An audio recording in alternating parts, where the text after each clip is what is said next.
चला या ठिकाणी आपण तलाठी भरतीची तयारी करतोय आणि तलाठी भरतीची टेस्ट क्रमांक 17 आपल्याला घ्यायची आहे. PYQ घेणार आहोत आपण आणि ते इंग्लिशचे घेणार आहोत.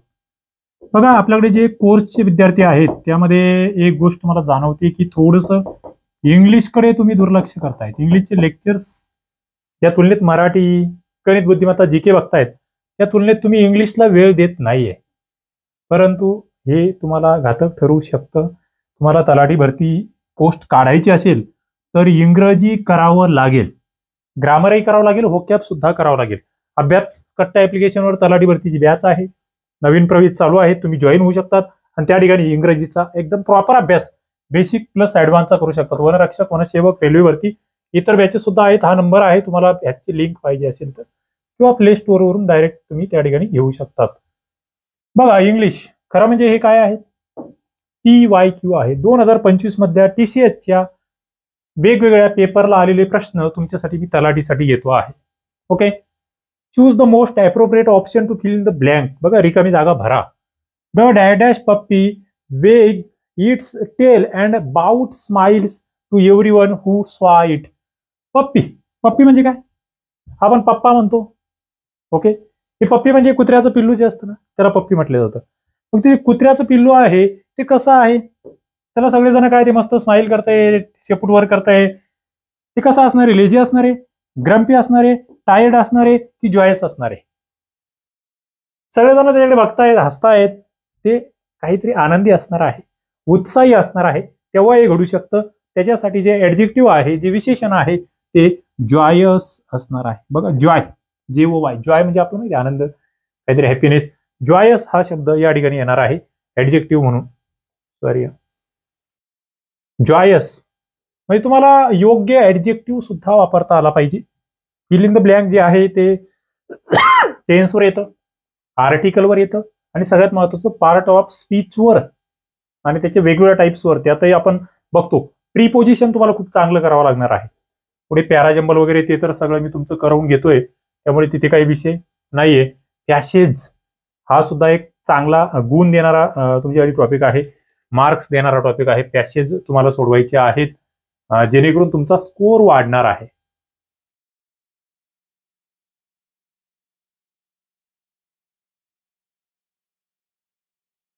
पुढचा प्रश्न आहे, select the most appropriate option that can substitute the underline word in the given sentence. बघा अंडरलाईन कशाखाली करायची तेही मी तुम्हाला सांगतो आणि त्याच्या जागेवर कोणता शब्द वापरता येईल. She was excited to start the new project because although the task were challenging she felt confident about her skills. She was excited म्हणतो आपण, मग ती उत्साही आहे प्रोजेक्ट स्टार्ट करण्यासाठी. बिकॉज ऑल्दो याच्या खाली अंडरलाईन केलेली आहे. मग याच्या ऐवजी कोणता शब्द आम्ही वापरू शकतो, even though, because, but, although. बघा 2 नंबरचा प्रश्न आहे, योग्य उत्तर द्यावं लागेल. काय वापरता येईल, तो जो बिकॉज ऑल्दो आहे ना त्याच्याऐवजी इव्हन दो, म्हणजे ती एक्साइटेड आहे पण द टास्क वेअर चॅलेंजिंग, ते काम चॅलेंजिंग असल्यामुळे ती कुठेतरी तिचा कॉन्फिडन्स लूज झालेला आहे. ते जे आहे ना इव्हन दो, तरी सुद्धा अशा अर्थाने तो वापरला जातो. ओके, तरी सुद्धा या अर्थाने हा इव्हन दो वापरला जातो. पुढे select the most appropriate article to fill in the blank. बघा article, if no article is required select no article required. Is reading dash book about ancient history. तुम्हाला आर्टिकल सांगायचंय, बुकच्या आधी काय येणार, he is reading a book, the book, and book, फक्त book. 3 नंबरचा प्रश्न तुमच्या समोर उत्तर द्यावं लागेल. काय, अ बुक, तो एक पुस्तक वाचतोय, त्याची एक पुस्तक आहे, त्याला आम्ही सरळ अ म्हणतो. ब आहे, तुमचं व्यंजनाचा उच्चार दिसतोय, कॉन्सोनंट साऊंड आहे, पुढे पुन्हा आहे एक वाक्य. बघा आर्टिकल. 4 नंबरचा प्रश्न तुमच्या समोर उत्तर द्यावं लागेल. बघा आता या ठिकाणी आहे, John's father bought him bicycle that he like very much. आता हे नाहीये, आता इथे तुम्हाला बायसायकलच्या आधी इथे अंडरलाईन आहे. इथे जॉन्स फादर बाउट हिम डॅश बायसायकल. बायसायकल जे आहे त्याच्या आधी काय वापरणार तुम्ही? अ, द, अँड की नो आर्टिकल? 4 नंबरचा प्रश्न तुमच्या समोर आहे, उत्तर द्यावं लागेल. बघा, त्यांनी घेतली एक स्पेशल सायकल घेतलेली आहे, ती स्पेशल आहे, त्याच्यासाठीच आहे द बायसिकल. तुम्हाला वर बुकचं ब होतं, इकडे ब आहे नाही. ही जी दॅट बायसिकल, ती ती सायकल, त्या सायकल बद्दल बोलल्या जाते, एका विशिष्ट सायकल बद्दल बोलल्या जाते द येणार आर्टिकल. पुढे पुन्हा तुम्हाला एक हे दिलेलं आहे, सबस्टिट्यूट दिलेला आहे, underline group of words. The movie was filled with non stop action and excitement. बघा, action and excitement, idiom, boredom, drama, thriller. Action and excitement साठी कोणता शब्द वापरायचा? बघा, अल्टरनेटिव्ह कोणतं वापरायचं? 5 नंबरचा प्रश्न तुमच्या समोर आहे. आपण बघतो ना, अरे लय मारधाड आहे त्याच्यामध्ये, जाट बघितला मी. बघितलं का जाट? ते त्याला आम्ही थ्रिल हा शब्द वापरतो. काय थ्रिलिंग मूव्ही आहे, थ्रिलिंग म्हणतो आपण त्याला. काही वेळेस तुम्ही सस्पेन्स थ्रिलर म्हणतात, पण हा थ्रिलिंग म्हणजे मार जोडवाला असं आपण म्हणूया. पुढे, I couldn't buy a new shoe for my mother on her birthday dash I didn't have enough money. Shoes म्हणावं लागलं आपलं. त्या आईच्या बर्थडेला येऊ शकलो नाही कारण माझ्याकडे पुरेसा पैसा नव्हता. Because then how your while. आता कारण म्हटल्यावर उत्तर मला वाटतं सोपं आहे, त्याला अवघड करू नका. जे सोपे प्रश्न त्याला अवघड करू नका. कारण जेव्हा येते तेव्हा बिकॉज आम्ही वापरतो आहे. मी पुढे जातो.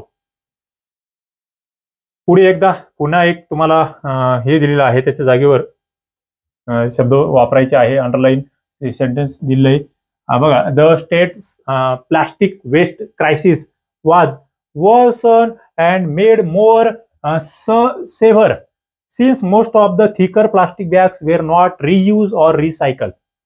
बघा, जे प्लास्टिक वेस्ट आहे ना, त्याचं जे संकट आहे ते worsen and made more severe झालेलं आहे.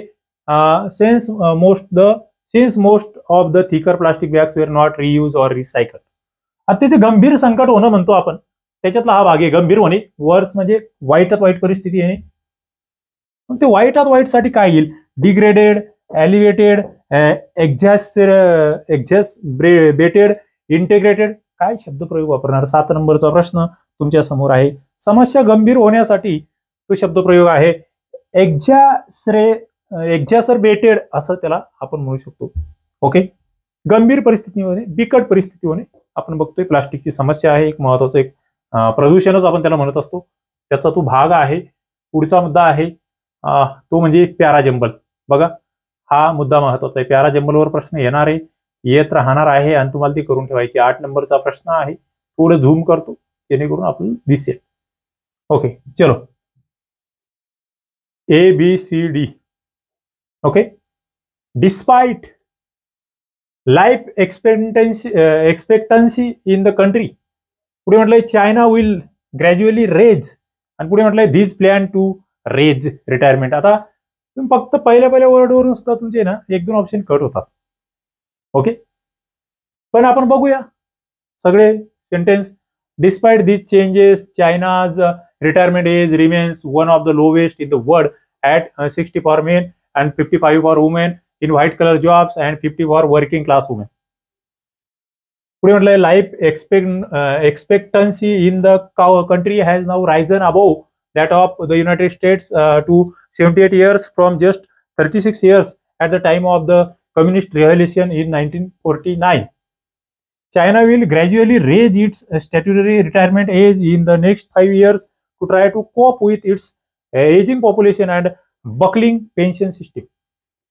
This plan to raise retirement age is a part of a series of revaluations and adopted last week at a top level communist party meeting known as the third plenum. बघा, तुम्हाला China बद्दल उल्लेख दिसतोय, रिटायरमेंटच्या age बद्दल उल्लेख दिसतोय. इथे जर 8 नंबरचा प्रश्न तुम्ही बघितला तर तुम्हाला ही सुरुवात कुठून करता येऊ शकते? बघा, सगळ्यात आधी तुम्हाला मी सांगितलं होतं की नाऊन पासून सुरुवात करा. एखाद्या कशाबद्दल हा पॅसेज सुरू होतोय? हा चायना या कंट्री बद्दल याच्यात सुरुवातीला उल्लेख दिसतोय. म्हणजे तुम्ही जर बघितलं ना, चायना हा देश आहे, या देशाचं नाव आणि त्याच्याबद्दलची ती रिटायरमेंटच्या एज बद्दल सुरुवात आहे. आपण सी पासून सुरुवात करू शकतो. इथे डिस्पाइट आहे ना, हे थोडंसं परिणामदर्शक असतं. डी ने सुरुवात जी या ठिकाणी, ए ने सुरुवात जी दाखवली का, हे आधी कट करावं लागेल तुम्हाला. मग चायना विल ग्रॅज्युअली रेज ते रिटायरमेंटचं एज म्हटलंय. सीच्या नंतर पुन्हा बी येतोय का? लाईफ एक्सपेक्टन्सी यस येऊ शकतो, दोन्हीकडे तो दाखवला आहे. पुढे ए की डी, मग त्याचा परिणाम डिस्पाईट ए मध्ये आपण घेऊ शकतो. आणि शेवटी मग तो this plan to raise retirement ages हा शेवट निष्कर्षाकडे घेऊन जातोय.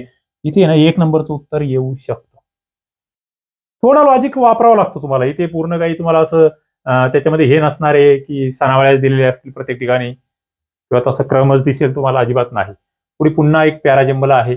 9 नंबरचा प्रश्न आहे. इथे बघा, मी तर म्हणतो पहिले तुम्ही स्टार्टच्या वर्डकडे लक्ष दिलं ना तरी अर्ध काम तुमचं होतं. बघा इथे काय म्हटलंय, the environment is facing deforestation, pollution वगैरे. पुढे कलेक्टिव्ह ऍक्शन फ्रॉम इंडिव्हिज्युअल्स आणि टू मिटिगेट दीज इफेक्ट्स. आता थोडस जर तुम्ही लक्ष दिलं व्यवस्थित ना पहिल्या शब्दांकडे, तरीही तुमचं उत्तर येतं. कसं येतं सांगतो.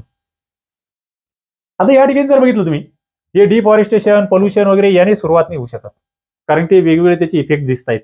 कलेक्टिव्ह ऍक्शन, ही जी ऍक्शन आहे ना, आपण एखादी कृती करतोय बाबा त्याच्या विरोधामध्ये, ही शेवटी येण्याची शक्यता जास्त असते. सी शेवटी कुठे येऊ शकतो? इथे तर येत नाहीये, इथे येत नाहीये, म्हणजे इथे येऊ शकतो किंवा इथे येऊ शकतो. आता बघा इथे डी आणि सी, डी सेकंड दाखवलंय, म्हणजे टू मल्टी गेट द इफेक्ट्सचा सुद्धा एक सेकंड लास्ट आणि मग त्याच्यावरची ऍक्शन दाखवलेली आहे. आधी परिणाम होणार, नंतर ऍक्शन होणार, इथपर्यंत चाललंय. डीसी आमचं शेवटून 2 नंबरला येते. पण आधी ए ने सुरुवात की बी ने सुरुवात कशापासून तुम्हाला वाटते? 9 नंबरचा प्रश्न तुमच्या समोर आहे. बघा, द एन्व्हायरमेंट ए ची सुरुवात आहे आणि सी ची इकडे सुरुवात बी ची आहे. डिफॉरेस्टेशन, मी तुम्हाला सांगितलं डिफॉरेस्टेशन, पोल्युशन वगैरे हे त्याचे इफेक्ट थोडेसे त्याचाच विषय आहे तो, याचाच आधीचा भाग दिसतोय. सुरुवात इथून होईल. The environment is facing unprecedented challenges, सुरुवात इथून होईल. नंतर मग डिफॉरेस्टेशन कोणते चॅलेंजेस आहेत ते, आणि मग पुढे त्याचे इफेक्ट्स काय होत आहेत आणि ऍक्शन काय होते. इथे ना 1 नंबरचं उत्तर तुमचं आलं पाहिजे. बघा इंटरेस्टिंग आहे. थोडंसं सराव, थोडंसं वाचन वाढवत गेलात की काम सोपं होत जाणार आहे. इंग्रजी आहे, अवघड नाहीये, रिव्हिजनचा विषय आहे, वेळ देण्याचा विषय आहे. पुढे जातोय मी. मोस्ट अप्रोप्रिएट अँटोनिम तुम्हाला विचारलाय. Her reticent nature was in stark contrast to his gregarious personality. Reticent म्हटलेला आहे. Reserve, outgoing, taciturn, shy.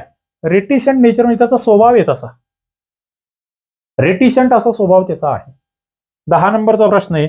मग हा रेटिसेंट म्हणजे काय? तर मितभाषी, कमी बोलणारा, आपण म्हणतो ना अंतर्मुखी. आणि दुसरा असतो बडबड्या, बहिर्मुखी, सगळ्यांशी बोलून चालून, तो आउटगोईंग आहे. पुढे जातोय. Select the most appropriate meaning of the given proverb. Great आस्क from little acorns grow, great oaks, जे मोठाले वोक असतात, वोक नावाचे त्या वृक्ष असतात ना, ते लहान लहान त्या अक्वार्न्स पासून वाढत असतात, लहान झुडपांपासून वगैरे ते मोठे होत असतात. म्हणजे कोणतीही मोठी गोष्ट ही लहानशा ह्याच्यापासून सुरुवात होत असते. पहिलं पाऊल महत्वाचं असतं तुम्हाला मोठं काहीतरी करायचं असेल तर. मग काय आहे? Minor changes in someone's thinking are transformative, painful efforts result in unexpected outcomes, every small step can lead to significant achievements, large trees need small seeds to grow. 11 नंबरचा प्रश्न तुमच्या समोर हे उत्तर द्यावं लागेल. इंटरेस्टिंग आहे, महत्वाचं आहे. Every small step can lead to significant achievements म्हटलेला आहे. लहान लहान ज्या स्टेप्स असतात ना, एक लहानसा पाऊल सुद्धा मोठी अचिव्हमेंट करतं. तो मोठा वृक्ष जो म्हणतोय ना, तो लहान लहान त्या अक्वान्स पासून बनतो आहे, हे तुम्हाला माहित असलं पाहिजे. आपण पुढे जातोय. Select the most appropriate antonym. पुन्हा एकदा, as the singer sweet and high pitch voice contrasted sharply with the raucous cheers of the crowd, it created a striking balance between serenity and excitement. बघा interesting आहे. मग तुम्हाला या ठिकाणी 12 नंबरचा प्रश्न तुमच्या समोर आहे. बघा 12 नंबरचा प्रश्न तुमच्या समोर आहे. As a singer sweet and high pitch voice contrasted sharply with the Rouse cheers. बघा हे जे रॉकस असं त्याचा उच्चार होईल, रॉकस. त्या रॉकसचा विरुद्धार्थी शब्द तुम्हाला विचारलाय. सुपरफ्ल्युअस, कोकोफोनस, अपस्टेमियस, मेलिफ्ल्युअस. बघा बरं, पाणी पितो. रॉकस चा तुम्हाला अँटोनिम विचारलाय. रॉकस म्हणजे काय? कर्कश,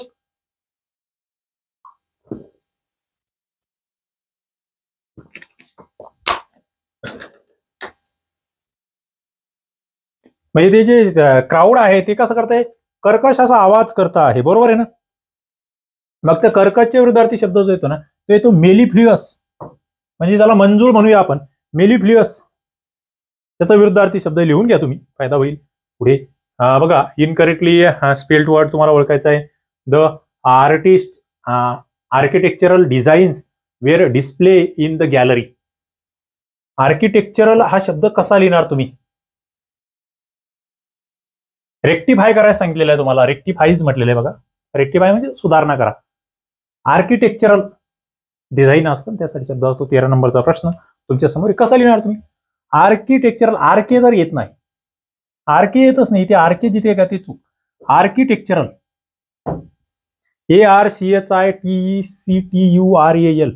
आर्किटेक्चरल म्हणतोय आपण त्याला. डिझाईन.